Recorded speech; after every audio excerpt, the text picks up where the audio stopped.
শুভ সকাল বন্ধুরা, সকলে কেমন আছেন? আশা করি সকলে ভালো আছেন। আমি যে বিষয়টি বলতে এসেছি সেটা হলো আধার কার্ডের ব্যাপারে। অ্যাকচুয়ালি যাদের পুরাতন আধার কার্ড তাদেরকে সরকার থেকে বলছে আপডেট করার জন্য। 8 বছর, 10 বছর বা 6 বছর ধরে যেসব আধার কার্ডগুলো অলরেডি হয়ে আছে তাদের আধার কার্ডগুলোকে অবশ্যই আপডেট করার দরকার আছে। কেননা আধার কার্ড অনেক সময় ইনঅ্যাক্টিভ করে দিচ্ছে, বন্ধ করে দিচ্ছে। আধার কার্ডগুলো মানে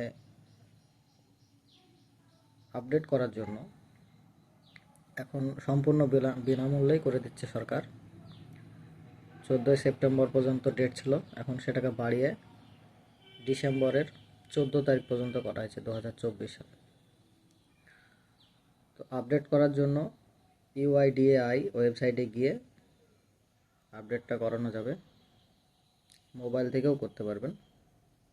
তো প্রয়োজনীয় ডকুমেন্ট হচ্ছে voter card, pan card, driving licence, passport.